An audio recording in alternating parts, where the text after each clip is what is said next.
just the thing, and I don't know if other producers do this as well. I know of one who does do it, and I just wanted to know if any other producers do this as well. Usually when I'm doing my own productions where I've produced the music, I would then export a the instrumental and then import that into a new session where I'm going to record the vocals. I very seldom, not that I haven't done it before, but I very seldom record vocals into the session where I was producing the music, because usually there would be a lot of plugins there and VSTs, and even though I can freeze the tracks to conserve CPU power, it is very CPU intensive, so I tend to avoid that.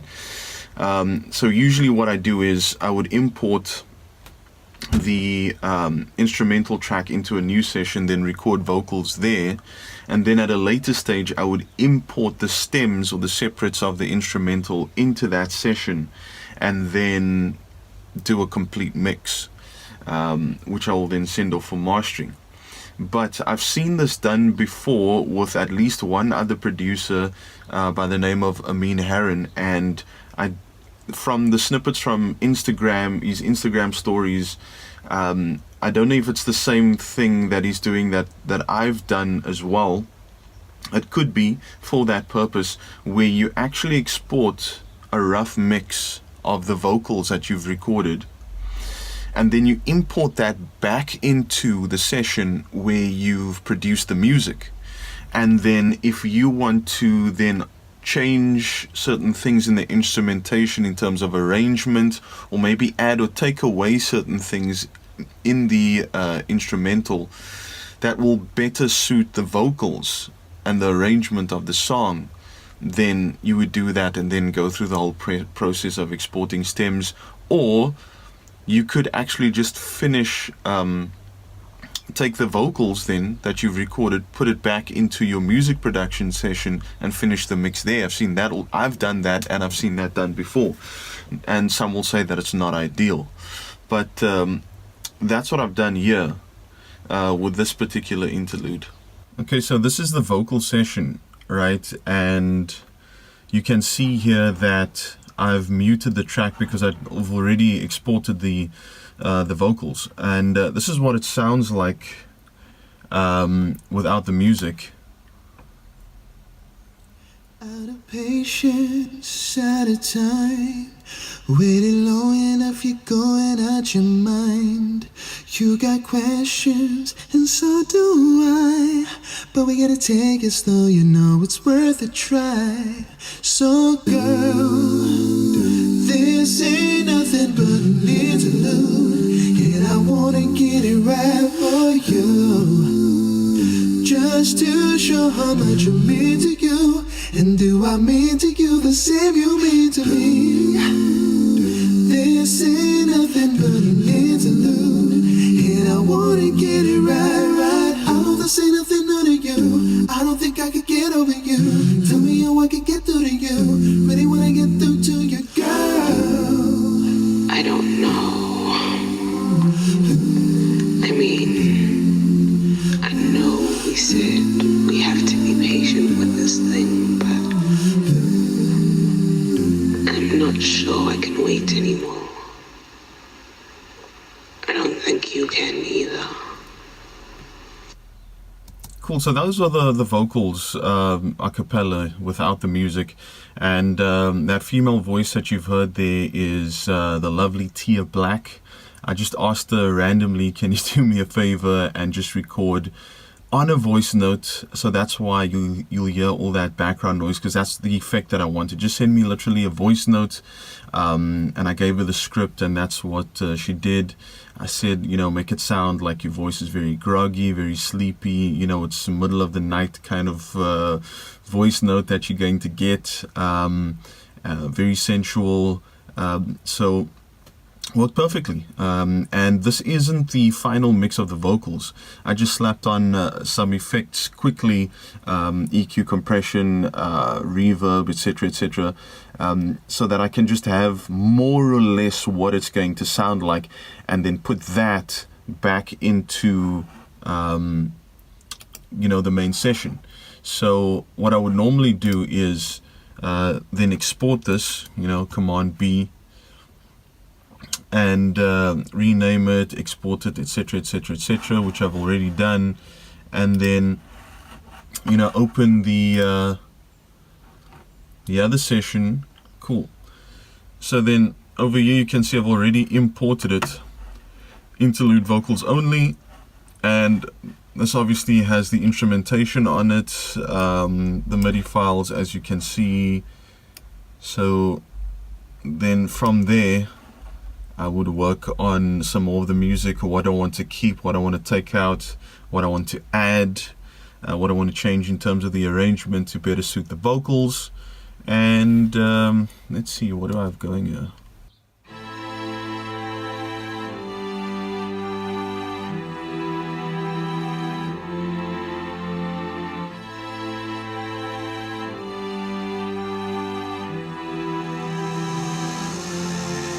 Out of patience, out of time, waiting long enough, you're going out your mind.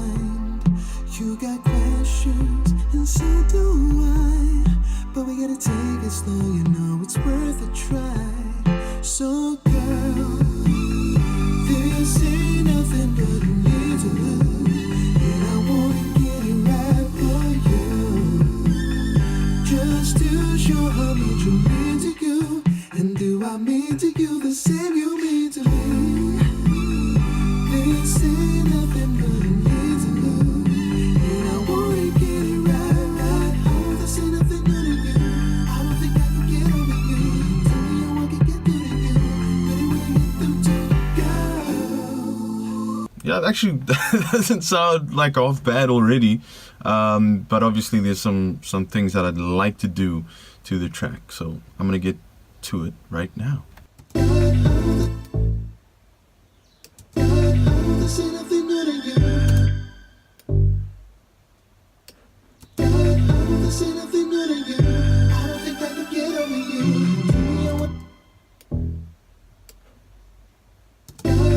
This ain't nothing new to you.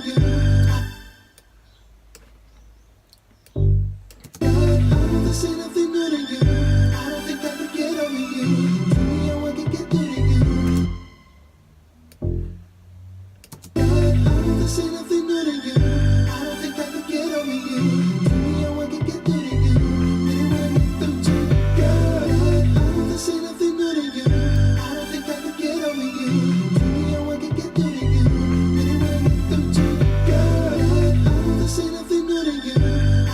get over you. Tell me how I can get.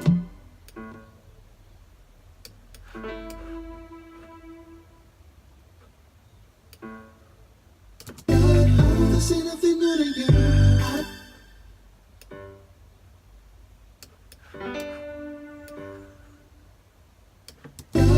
This ain't nothing new to you. I don't think I can get over you.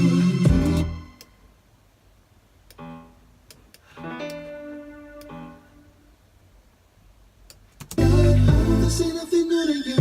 I don't think I can get over you. Tell me how I can get through to you. Really wanna get through to you, girl. This ain't nothing new to you. I don't think I can get over you. This ain't nothing new to you. This ain't nothing new to you. I don't think I can get over you.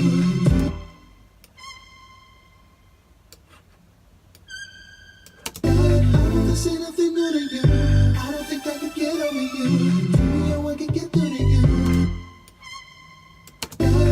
This ain't nothing new to you. I don't think I can get over you. Tell me how I can get through to you. Really wanna get through to you, girl. This ain't nothing new to you. I don't think I can get over you. Tell me how I can get through to you. Really wanna get through to you, girl.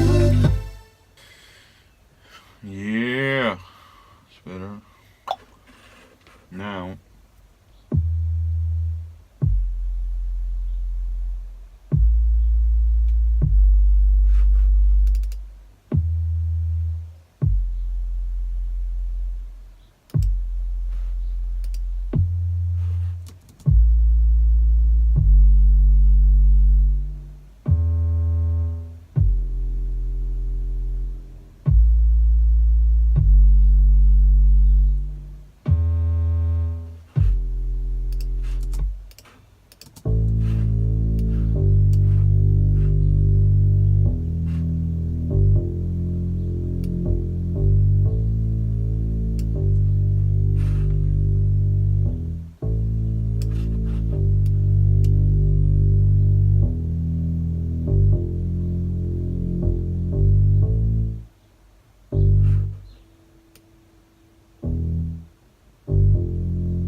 Sounds interesting. Let me just pop it into my session.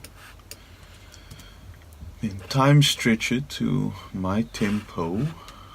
Let me just solo the drums here for a second.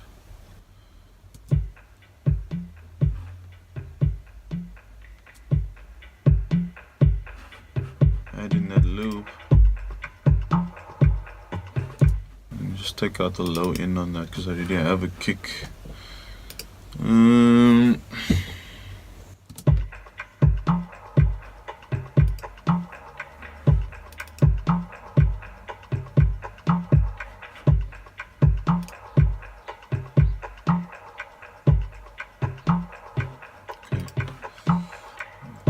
Lower the pitch a bit.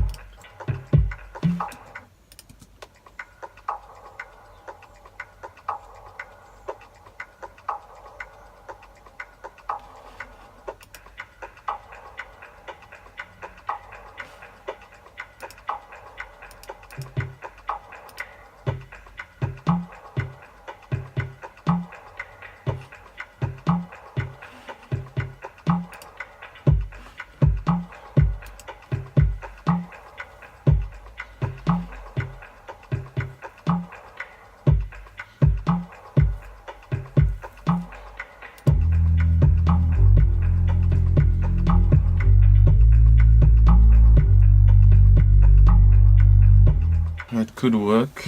I still just need to find like a snare type, clap type, snap, whatever type sound, the perfect one that's just going to make that snap a little bit more on top of those percussive elements.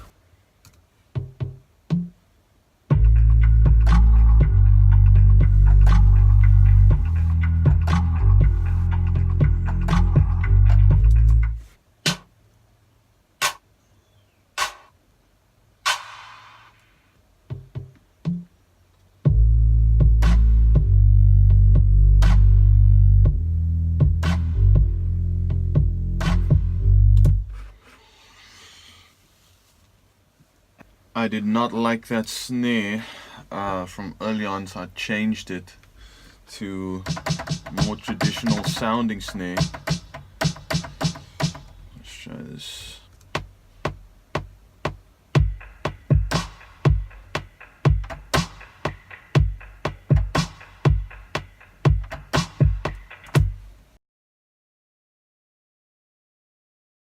It's been a very fruitful day, or morning rather, in studio. Busy mixing this interlude. And I wasn't happy with the snare sound, so I changed it to like a rim shot instead. So, I thought that would sound a lot better. So instead of that like snare sound, or even like a clap, to rather have a rim shot. Just to pay homage to that old 90s R&B sound, and I did subtle changes to the 808 percussive elements. Whenever the rim shot hits, I took away that one percussion piece so that it doesn't play at the same time, because it was causing sort of a nasty, like low mid sound that I didn't like, and it affected the way my rim shot sounded. So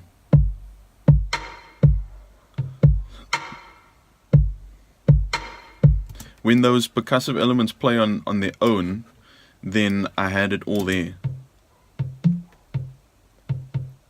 Now that one hitting at the same time as the rim shot was causing the issue, so that's why I would take it out every time the rim shot hits.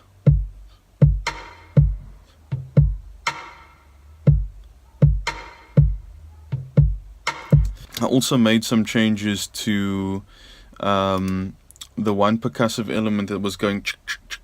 I'll just solo it so you can hear what I'm talking about.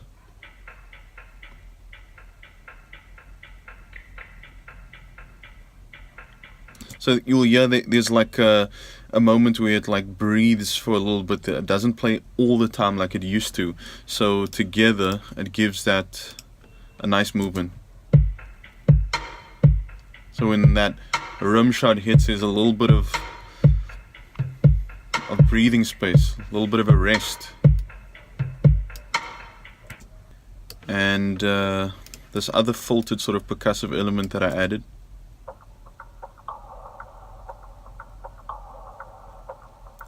That reverb that it has in the sample itself lent to the sort of tail, the reverb tail of the rim shot as well. So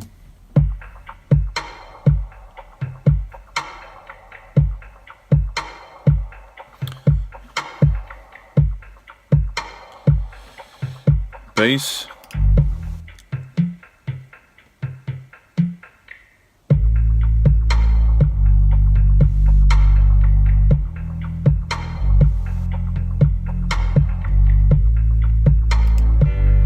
piano,